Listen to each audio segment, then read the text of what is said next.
Scott's president and CEO at Berkeley Veritronic Systems. Welcome to the program again. Good to see you. Great. It's great to be here. Thank you. Now, before we get into the specifics of this plan, I'm curious your thoughts that Musk is not on board.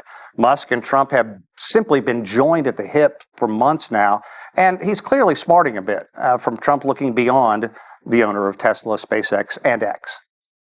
Yeah, and really, if you think about it, Elon was at the early stages of OpenAI and had investment and some big plans with that.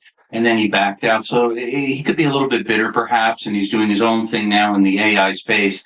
So that could be why he's got some negative comments toward this. But I think all in all, it's really good because it shows that there's a huge investment in AI infrastructure, which is really needed in this country. Yeah, let's talk a bit more about that because it's quite the powerhouse, as you talked about. OpenAI, Oracle, SoftBank. Have we ever seen a trifecta of global tech leaders shoulder to shoulder before like this? And it certainly seems like it is going to be the boon, as you talked about, for AI development in the United States.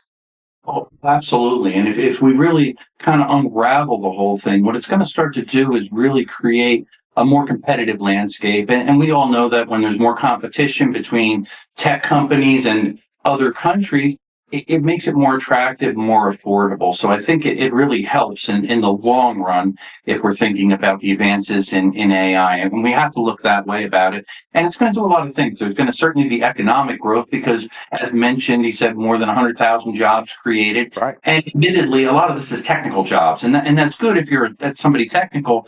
The downside is probably slowly we're going to see some jobs that disappear that are replaced by AI. So there's some trade-offs back and forth that you have to consider. But I think the one factor that they didn't talk a whole lot about is how they can power all of this. When you create these data centers, and we're talking about a lot of data centers that need a lot of power, over the next 5 years, it's about $1 trillion that's going to be needed in electricity just to power all these data centers. So again, it's going to really create more jobs, more need for electricity, and that gives a big boost within the United States also. Yeah, and that opens up the possibility of those small nuclear structures that we've read so much about. That could be very fascinating. But let's talk about some of the key goals of the AI infrastructure plan. There's no question that the U.S. wants to have the clear lead in a global AI race. If Stargate goes through, if it does get to 500 billion, if it does create 100,000 mostly tech jobs, would it do that? I think so. I just think this is all possible. And I think a lot of the other things that come out of this naturally are going to be exciting.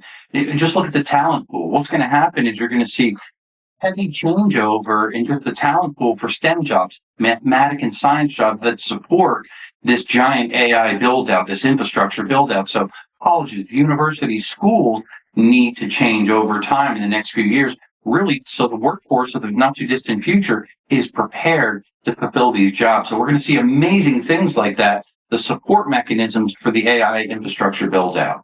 Okay, so if you're right, and if it's full speed ahead, if all this does happen, clearly questions are going to be raised, no doubt, about AI safety, AI security, ethics, and the potential for abuse. How do you counter that? Are there concerns that it could grow just too fast? Because there are a lot of concerns about the way AI could operate. Yeah, absolutely. And my concerns always that focus a lot on cybersecurity are those security concerns. So there's going to have to be procedures and policies in place. There's going to be people that will have to oversee a lot of these policies, the reporting and making sure that the use of the technology is not abused or goes into the wrong hands. So it's a slippery slope there. As technology advances, so do the security concerns. They have to advance as faster to stay one step ahead of the cyber criminals to stay safe.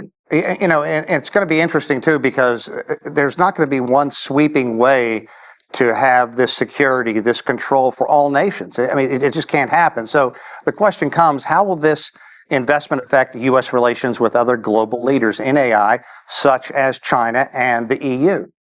Yeah, I think that is a challenge there. And U.S. is clearly stating They want to be the dominant superpower in AI.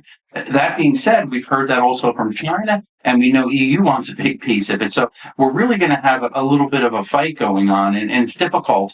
They're not going to necessarily play fair, especially when you've got this huge number of tech companies that are entering this space. We're not just talking about these couple we mentioned here, SoftBank and Oracle and OpenAI. We've got Microsoft in there. We've got ARM in there. We've got company after company, big tech company with billions of dollars that they're going to be really putting into the pot in a sense between workforce and technology. And those are international companies. Most of the tech companies are US based, but they do have a strong US presence. And the workforce in China and other countries with AI experts and developers is really strong. So there has to be some sharing and collaboration between countries. Let's hope they can all play nice.